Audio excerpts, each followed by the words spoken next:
ఇంకెప్పుడన్నా పిచ్చి పిచ్చి వేషాలేస్తూ నా వంక చూసావో జాగ్రత్త. ఇక నుంచి నీ గది నువ్వే ఊడ్చి పాచి పోగు చీపురు అటువైపడే. లేదు అమ్మగారు? వద్దు, నా గది నేనే ఊడ్చుకుంటాను.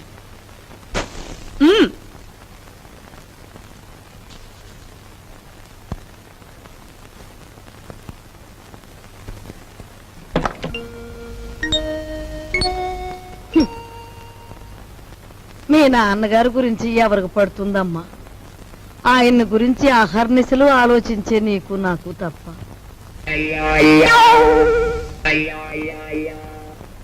అమ్మాయి సావిత్రి వచ్చిందిగా, ఏం వండుతున్నా? పప్పులు చేసి చాలే, ఆడబిడ్డ ఇంటికి వస్తే పులుస్తోనూ చారుతోనూ అన్నం పెడతావా? నా తల్లికి నేతిగారులంటే ఇష్టం, అవి చెయ్యి. ఆగండి ఆగండి, అక్కయ్య వంట చేస్తోంది కదా అని సున్నుండ్లు గారెలు చేయమంటే ఆవిడకి ఎంత ఇబ్బంది ఆలోచించారా? పర్వాలేదు బాబు, ఇదో శ్రమ. నాకు తెలుసు అక్కయ్య, నీకు భూదేవుకున్నంత ఓపుకుందని. అయినా నేను ఎప్పుడైనా నాకు సేమియా పాయసం అంటే మహా ఇష్టం అని చెప్పానా? చెప్పను. పులిహోర అంటే ప్రాణం లేచి వస్తుందని చెప్పానా? చెప్పను. ఆయన అసలే మొహాట మనిషి వదిన, నోరు విడిచి ఏదీ చెప్పరు. అబ్బాయి చెప్పకపోయినా ఈ ఇంటికి అల్లుడుగా వచ్చాక ఆ మాత్రం చేసి పెట్టాలని దానికి మాత్రం తెలీదు. అలా చెయ్యమ్మా. అలాగే అత్తయ్య.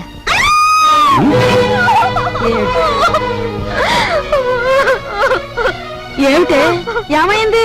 ఎందుకు ఏడుస్తున్నావు? ఏమన్నా తేలు కుట్టిందా? పావుల నర్సయ్యకి ఫోన్ చేస్తా. తేలు కాదండి, చచ్చిపోయిన సన్యాసిరావు గారు చటుక్కున జ్ఞాపకం వచ్చారండి. ఆ మూల కూర్చుని ఏడుస్తావేమిటే? ఆ ఏడ్చా ఏడిపేదో ఇటు వచ్చాడు. ఈ కేడొచ్చండి. అవునన్నట్టు ఎవరో జ్ఞాపకం వచ్చి ఏడుస్తున్నావు కదా, హూ ఇస్ దట్ సన్యాసి? ఏదైనా ఫ్లాష్ బ్యాకా? ఏం బ్యాకో నాకు తెలియదు గాని తమలాగే అతను కూడా ఒక రోజు అత్తారింటికి వచ్చాడండి. ఇంతకేం జరిగింది? ఆయన గారు వచ్చి సరిగ్గా అయ్యగారు అడిగిన పిండి వంటలే చేయించుకొని తిన్నారండి. తింటే తినాలే, ఆ తర్వాత ఇంకా ఏం జరగాలండి, రాత్రి అయ్యేసరికి జ్వరం వచ్చిందండి. ఆ తర్వాత వాంతులండి. ఆ తర్వాత విరోచనాలండి. తీరా చూస్తే కలరా అన్నారండి. కలరానా? ఆ మర్నాడు పొద్దున ఆ బాబుగారు ధన్మని చచ్చిపోయారండి. ధన్మని చచ్చిపోయాడా? సరిగ్గా ఈయన అడిగిన పిండి వంట వద్దు, పాడు వద్దు కానీ. నీకు నమస్కారం తల్లి, ముందే చెప్పావు. మనిషి బాగుంటే చాలేమ్మా, పిండి వంటలు లేకపోతే పోయాయి.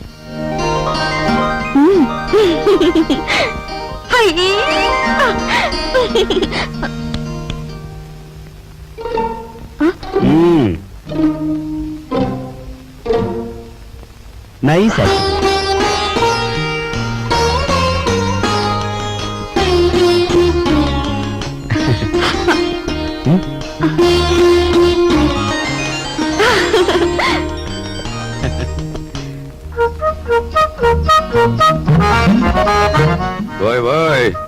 తొందరగా లాగించో లాగించో. లాగించు లాగించు అని జతకావాడు గుర్రపు తోగలాగినట్లు లాగుతుంటే తెరుచుకోవద్దు. దీని నంబర్లు తెప్పలేక నాకు దెమ్మ తిరిగిపోయి బొమ్మ కనిపించేస్తా. అంత చికాకున్నా వాడివి జీతాలు క్యాష్ పేమెంట్ ఇస్తాను ఎందుకు ఒప్పుకున్నారా బేవర్స్ నా కొడక? ఒప్పుకోక సావమంటావా? సంతకం పెట్టడానికి సిద్ధపడితే చెక్కు మీద అంతే మన బండారం బయటపడిపోయి స్వామియే శరణం. స్వామియే శరణం. ఫ్యామిలీ లేడీ వస్తున్నట్టు వెళ్ళి దాక్కుంటా. స్వామియే శరణం, స్వామియే శరణం, స్వామియే శరణం.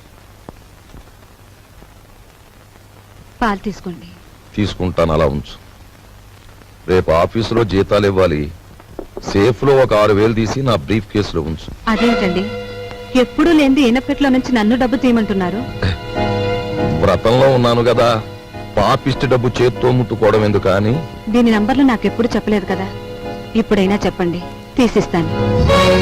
ఎన్నాళ్ళు లేని డబ్బు యాతన ఇప్పుడు మాత్రం నీకెందుకు? స్వామియే శరణం. నే పూజ చేసి పడుకుంటాను, నువ్వు వెళ్ళి పడుకో. అలాగే. స్వామియే శరణం. ఆఫీసర్ గారికి ఇనపెట్టే కాదు, ఇళ్ళాలు కూడా లాసే. నోరు మీద వచ్చిందే ఎదవ పని మీద, అందులో మళ్ళీ విచారం ఐడియా ఒకట. ఆవిడనే కాదు, పని పిల్ల గురించి నువ్వు పల్లెత్తు మాట మాట్లాడిన పళ్ళు పిక్సి చేతులు పెట్టేస్తాను. ఓయ్ ఓయ్ పెట్టేద్దు గానీ ముందా పని చూడు. నేను చూడలేను బాబు, నంబర్లు తిప్పుతుంటే అలు చేతులు లాగేస్తున్నాయి. ఈ కుంట నా కొడుకును మొయ్యలేక నా నడుము లాగేస్తుందా బాబా. పని చూడు. సత్తే తలుపేసి నువ్వు పని చూడు. నేనా? ఆ?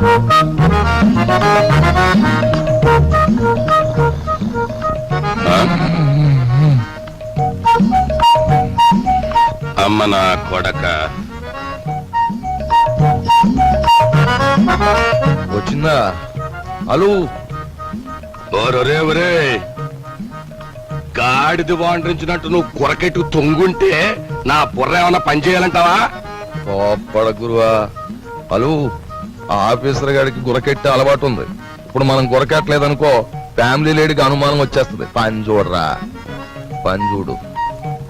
కర్మరా బాబు, నిన్ను పనిలో పెట్టి నేను చేయాల్సి వస్తుంది.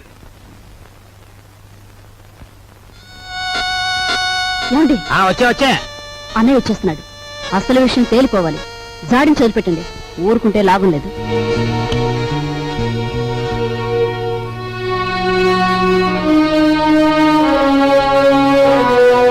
బావా, నా బాకీ తీర్చడం కోసం నువ్వు పడుతున్న బాధలు చూస్తుంటే అన్న మాట నిలబెట్టుకునేందుకు అష్టకష్టాలు పడ్డ హరిశ్చంద్రుడు జ్ఞాపకం వస్తున్నాడు నాకు. ఎంతకు నువ్వు చెప్పేదేమిటి? ఏముంది, నువ్వు హరిశ్చంద్రుడివి, మా నాన్నేమో విశ్వామిత్రుడు. నేను నక్షత్రకుడిని అయిపోయాను అనవసరంగా. ఇదిగో ఇదంతా నాకు అనవసరం. నువ్వు మారువాడి దగ్గరికి వెళ్ళి అర్జెంటుగా అప్పు చేసేయి. పుట్టిన ప్రతి చోట అప్పు చేశాను బాబు. నీ ప్రయత్నాలన్నీ ఫ్లాప్ అయ్యాయి కాబట్టి ఓ సూపర్ హిట్ ఐడియా చెప్తాను. ఏమిటి? దీనికి ఆడియన్స్ అంతా కావాలి. అత్తయ్య, అక్కయ్య, నా ఓన్ వైఫ్ సావిత్రి, ఓయ్ మేనల్లుడు, ఆడియన్స్ మొత్తం వచ్చేయండి. కమాన్. బావ కష్టాలన్నీ గట్టెక్కిపోవడానికి నేను 70mm ఐడియా ఇస్తున్నాను. అందరూ జాగ్రత్తగా వినండి. పెద్దాపురం బసవయ్య గారి అమ్మాయిని మన రాజుకి ఇచ్చి పెళ్లి చేసేస్తే వాళ్ళు భారీ ఎత్తున కట్నం ఇస్తారు. దాంతో ముందు నా కట్నం బాకీ తీర్చేయచ్చు. మన సరస్వతి పెళ్లి చేసేయచ్చు. మిగిలిన బ్యాలెన్స్ డబ్బుతో ఓ కిల్లి కొట్టు పెట్టుకోవచ్చు. కాకపోతే ఏంటంటే ఆ అమ్మాయికి ఓ కన్ను గుడ్డి, ఓ కాలు కుంటి. వెధవ సలహాలు ఒక నోరు మూసుకో. మా రక్తం ఓడ్చైనా సరే నీ కట్టిన డబ్బులు నీకు సెటిల్ చేస్తాం. అంతవరకు తేరగా తింటూ కూర్చో. అంతేగాని ఇంకెప్పుడు ఇలాంటి పిచ్చి పిచ్చి సలహాలు మాత్రం ఇవ్వకు. జాగ్రత్త. ఏమిటన్నయ్యా, మనిషి అంత మనిషి మీ బావని పట్టుకొని వాడంతంత మాట్లాడుతుంటే నువ్వు చూస్తూ ఊరుకుంటావా? ఒరే, పెద్దంతరం చిన్నంతరం లేకుండా ఇంటి అల్లుండి పట్టుకుని అట్ట ఎత్తి పొదేస్తే ఆడికి కాస్త గడ్డి పెట్టలేవు. లలిత, ఎండలో అలసిపోయి వచ్చాడు, వెళ్ళి వాడికి అన్నం పెట్టు. అమ్మో అమ్మో, అయ్యో, ఏయ్,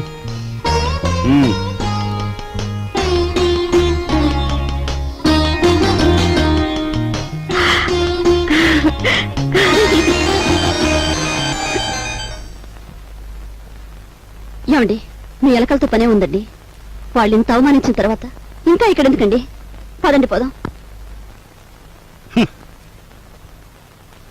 ఈ అవమానం నా ఒక్కడిది కాదు. ఆంధ్ర సీడెడ్ నైజాం ఏరియాల్లో అత్తవారిళ్లలో సెటిల్ అయిపోయిన అల్లుళ్ళందరిదీను. అసలు నన్ను అవమానించిన రాజుగాడు కాదే, మీ అన్నయ్య. ద్రౌపదీదేవి చీరల్ని దుశ్శాసనుడు లాగాడు, కానీ తప్పు వాడిది కాదు, వాడికి ఆర్డర్ వేసిన దుర్యోధనుడిది. మీ అన్నయ్య ఒక్క మాట కూడా మాడకుండా చూస్తూ ఊరుకుంటాడా? మీ అన్నయ్య నా కట్నం బాకీ తీర్చేసినా సరే నేను ఇక్కడి నుంచి కదలను.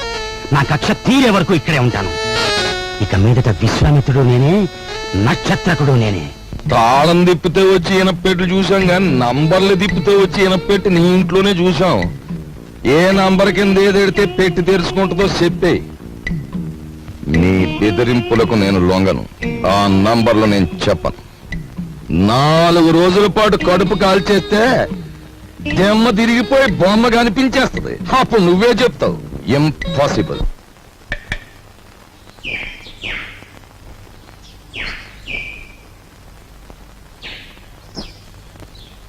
ఈ కుండంతా 4 రూపాయలమ్మా.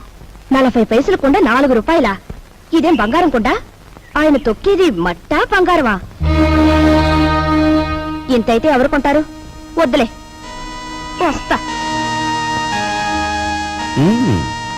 కుమారరామన్న దగ్గర నీ ఉద్యోగం ఏమిటట?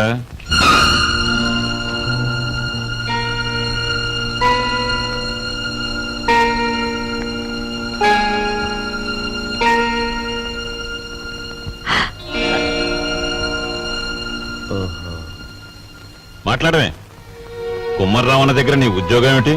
మట్టి తొక్కటం, అతను తయారు చేసిన కుండాల్ని ఎండలో ఆరబెట్టడం, కాలిన కుండాల్ని బండి మీద సెంటర్కి చేర్చడం. అది నువ్వు చదివిన చదువేమిటి? నీ మీద మేము పెట్టుకున్న ఆశలేమిటి? నువ్వు చేసిన నిర్వాకం ఏమిటి? అతను నన్నేమీ అప్లికేషన్స్ పెట్టమనలేదు, పోస్టల్ అడ్రస్ జత చేయమనలేదు, వెధవ ప్రశ్నలు వేసి ఇంటర్వ్యూ తీసుకోలేదు, రికమెండేషన్ తెచ్చావా అడగలేదు, లంచం ఇస్తావా అడగలేదు. నన్నుగా గౌరవించి నాకు ఈ ఉద్యోగం ఇచ్చాడు. కానీ నీ పెద్ద కొడుకు మట్టి తొక్కుతున్నాడంట గాని ఊరంతా మీ నాన్నగారిని అడుగుతుంటే ఆయనకెంత నామోషిగా ఉంటుందో ఒకసారి ఆలోచించావా? అమ్మా, ఎటువంటి వంశంలో పుట్టాడు, ఎటువంటి మహారాజుకు మనవడని పెంచుకున్నాడు. అసలు నేను చెప్పేది ఏంటంటే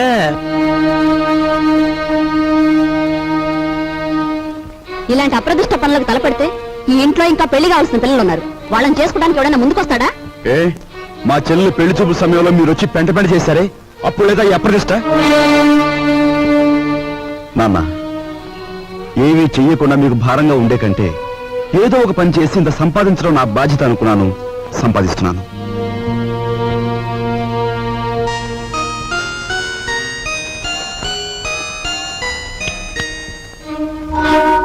మ్మ్.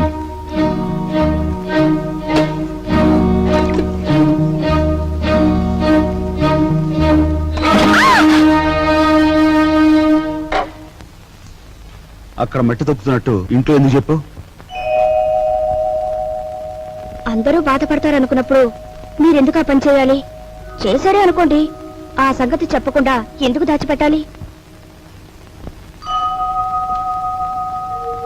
మా అమ్మా నాన్నల విషయం తెలిసిన, మా ఇంటి పరిస్థితి తెలిసిన నువ్వు ఇలా మాట్లాడు. మా ఇంట్లో సంపాదించేది మా నాన్న ఒక్కడు, తినేవాళ్ళు 10 మంది. ఆయన సంపాదించే ప్రతి రూపాయి వెనుక ఆయన పడే కష్టం, ఆవేదన నాకు తెలుసు కాబట్టే ఆయనకి ఈ విషయం తెలియకుండా దాచిపెట్టాను. కట్నం ఇవ్వలేదన్న నెపంతో ఒకవైపు నుంచి మా మావయ్య బాధ పెడుతుంటే మరోవైపు నుంచి అప్పులు వాళ్ళు బాధిస్తున్నారు. ఇలా ఇంటా బయట అనేక బాధలతో నలిగిపోతున్న మా నాన్నగారికి ఒకరోజు దారిలో 5,000 రూపాయలు దొరికాయి. మొత్తం తీసుకెళ్లి పోలీస్ స్టేషన్లో అప్పగించాను. దానిలో ఒక్క రూపాయి కూడా నేను ముట్టుకోలేదు. ఒక్క రూపాయి కూడా నేను ముట్టుకోలేదు. ఒక్క రూపాయి కూడా. ఏమండి, అసలేం జరిగిందండి? లలిత, నువ్వు ఎన్నోసార్లు నన్ను ధర్మరాజు ధర్మరాజు అంటూ ఉంటావు. కానీ ఇవాళ నీ ధర్మరాజు దొంగతనం చేశాడు. మీరు దొంగతనం చేశారా? అవును లలిత, అందులో 10 రూపాయలు కాజేశాను. ఏమండి, ఎందుకు తెలుసా? మన అబ్బాయి ఉద్యోగానికి అప్లికేషన్ పెట్టడానికి. ఎన్నడూ రాని ఉద్యోగం ఈసారైనా వస్తుందేమోనన్న ఆశ. లలిత, ఇంకెప్పుడు నన్ను ధర్మరాజు అని పిలవకు. లేదండి, ఇప్పుడు మీరు నిజంగా ధర్మరాజు. అశ్వత్థామాత కుంజరహ అని ధర్మరాజు అంతటి వాడు అబద్ధం ఆడాడు. అది ఆపద్ధర్మం లలిత. ఇది ఆపద్ధర్మమేనండి. మన బిడ్డ కోసం మీరు చేసింది ఆపద్ధర్మమే. మా అందరి అవసరాలు తీర్చడానికి అంకితమైపోయిన మనిషి మా నాన్న. అలాంటి మనిషి కోసం నేను మట్టి తొక్కడమే కాదు, ముష్టెత్తుకునైనా సరే మా ఇంటి బాధ్యతను కొంతవరకైనా స్వీకరించాలా లేదా? ఇప్పుడు చెప్పు, నేను చేస్తున్న పని తప్పంటావా?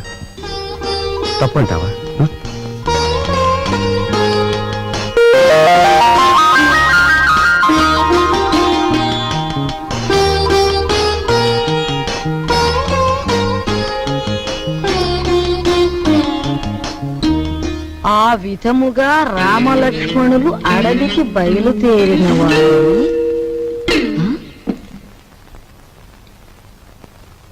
ఏంటబ్బా? ఓ చిన్న సచ్చినాడా, ఆ పెద్ద సచ్చినాడేమో మట్టి తొక్కుతున్నాడా, వీడేమో పాచూడుస్తున్నాడా. వీళ్ళకి ఏం పోయే కాలం వచ్చిందమ్మా? ఇంతకీ నేను పని మనిషిని ఎందుకు పెట్టట్టు?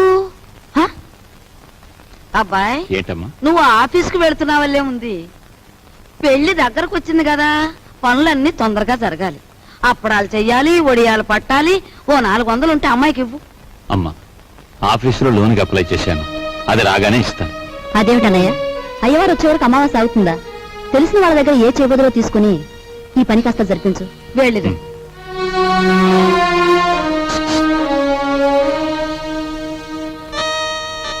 ఏమిటండి? నీకు మధ్య ఏమన్నా పోయిందా? మన బాకీ తెచ్చుకున్న వాళ్ళని పెళ్లి పనులు చేసుకోమంటావేంటి? అయ్యో రామ, పెళ్లి చూపుల రోజు మీరేమన్నారు? మా కట్నం బాకీ తెచ్చకుండా ఈ ఇంట్లో ఏ శుభకార్యం జరగటానికి వీల్లేదన్నారా? ఇప్పుడు ఈ పెళ్లి జరిగిందనుకోండి, దానికి ముందు మన బాకీ తీరుస్తారన్నమాటేగా. అమ్మని, నువ్వు అసలు రాజకీయాల్లో దిగాల్సిందానివే, పొరపాటున నన్ను కట్టుకున్నావు. సమయానికి వచ్చారే పిల్లలారా, మీ పెళ్లి పనులు మేము అందుకోవద్దు, అలాగే మా ఇంట్లో పనులు కూడా. రండి రండి.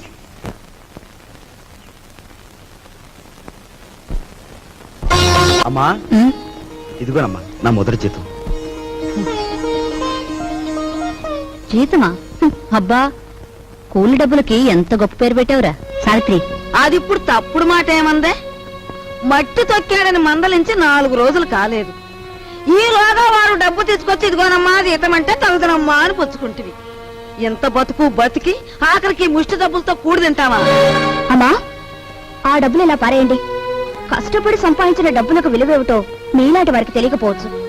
ఈ ఇంట్లో పనికి నాకు తిండి అక్కర్లేదు, వేరే జీతం అక్కర్లేదు. ఆ ముష్టి కూల్ డబ్బులు ఇలా పడేయండి. ఇదిగో.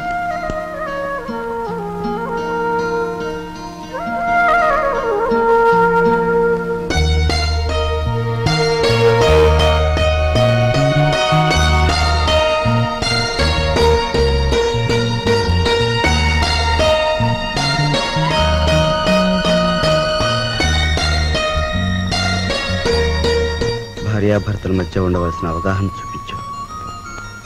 నువ్వు ఈ ఇంటికి పని మనిషివైనా నాకు నా మనిషివి.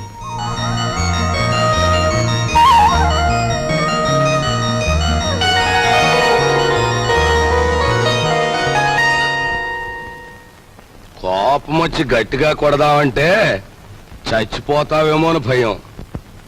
బాబు నాయనా అంటే మొండుకెత్తున్నావు. మమ్మల్ని బాధ పెట్టకుండా చెప్పే గురువా. మనవడక చూసావా, పరాయి సొమ్మంటే పరిసిగుంటాడు కూడా ఎలా సర్దపడిపోతున్నాడో. ఎంతమందిని బాధ పెట్టడం భావ్యం కాదు గురువా. అలో చెప్పే గురువు. ఉన్న ఒక్క కూతురు ఇల్లు వదిలి వెళ్ళిపోతే నేను వెతికించలేదు, పేపర్ ప్రకటన కూడా ఇవ్వలేదు. అంత ముండివాడిని మీ బెదిరింపులకు నేను లొంగుతానా? గురువా మాట చెప్తాను. ఈ మొండిఘాటంగాడికి కూతురు ఉందంటున్నాడుగా, ఈడు పేపర్లో ప్రకటన ఇవ్వకపోయిన ఈ తరపున మనం ప్రకటించేస్తే ఆ కూతురు ఇంటికి చేరిపోద్ది. ఆ తర్వాత స్వామియే శరణం. Very good very good.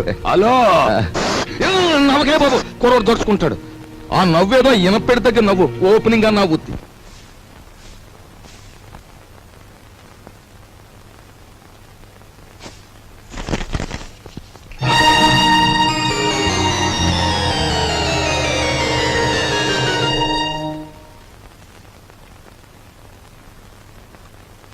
ఇదేమిటండి, నా చేతి గాజులు లెక్క పెడుతున్నారు? ఈవేళ మార్నింగ్ ఇంటర్వ్యూలో ఎవడో రవిరాజ్ అట, సార్ మీరు ఇన్ని క్వశ్చన్లు వేస్తున్నారు, నేను తిరగబడి ఒక క్వశ్చన్ అడిగితే జవాబు చెప్పగలరా అన్నాడు. ఏమిటి అన్నాను. రోజు అన్నం వడ్డించే మీ ఆవిడ చేతుకున్న గాజులెన్ని అన్నాడు. Fantastic daddy. ఎవరతను? ఎవరు? రవిరాజా. తిరగబడి అటువంటి ప్రశ్న వేయాలనే థాట్ రావడం ఉంది చూసారు. That's great. He's really the hero of the present society. Jaya shut up. నీ తండ్రి మీద తిరగబడిన వాడు నీకు హీరోగా కనిపిస్తున్నాడా? నాలాంటి వాడి కాళ్ల చుట్టూ దేహి ఉద్యోగం ఇవ్వండి బ్రతుకుతామని ప్రదక్షిణాలు చేసే ఒక నిర్భాగ్యుడు నీ దృష్టిలో హీరో ఆఫ్ ది ప్రజెంట్ సొసైటీయా? నీ చదువు ఎన్ని వెర్రెతల్ల వేస్తోందంటే, అవునులే, నువ్వు తిరగడానికి ఒక కారు, వీలైనంత ఖర్చు పెట్టుకోవడానికి బ్యాగ్ నిండా డబ్బు, నువ్వేది అడిగితే అది క్షణాల మీద సమకూర్చే తల్లిదండ్రులు, ఏసీ రూమ్లు, సోఫా బెడ్లు, తినడానికి ఖరీదైన భోజనం, ఇవన్నీ ఉంటే నీకు మంచేమిటో చెడ్డేమిటో ఏమాత్రం తెలియడం లేదు. అదే చాలీ చాలని తిండి, చాలీ చాలని బట్ట, బ్రతుకుతున్నావో చస్తున్నావో అర్థం కాకుండా బ్రతుకుతున్న ఏ దౌర్భాగ్యుల ఇళ్లలోనో 4 రోజుల పాటు ఉంటే తెలుస్తుంది.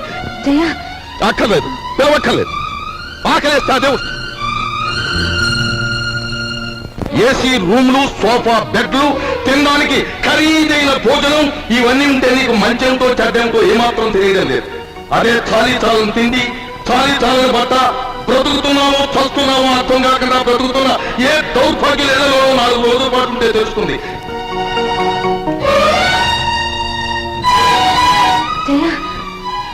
అక్కర్లేదు, పిలవక్కర్లేదు.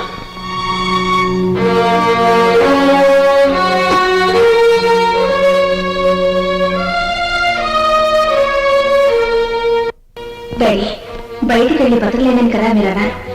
అలా బతకాలని నిరూపించుకున్న రోజునే తిరిగి మిమ్మల్ని కలుస్తాను.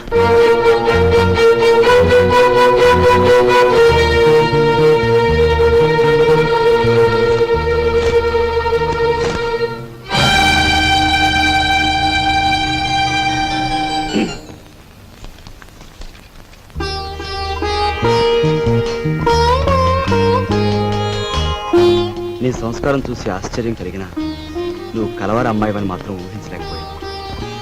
పేపర్లో నీ ఫోటో చూశాక నువ్వు ఇంట్లోంచి పారిపోయి వచ్చావని అర్థం. నువ్వు ఇక్కడే ఉన్నావని మీ నాన్నగారికి ఫోన్ చేశాను.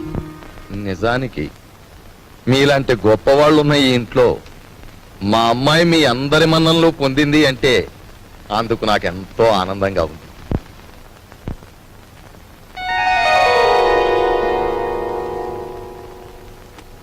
ఇదిగో పిల్ల, నిన్ను ఎప్పుడెప్పుడు ఏమేమి తిట్టానా అని ఆలోచిస్తే అస్సలు నిన్ను తిట్టకుండా ఎప్పుడున్నానో గుర్తు రావడం లేదు. ఏమీ అనుకోకమ్మా. అంత మాటలు అవసరం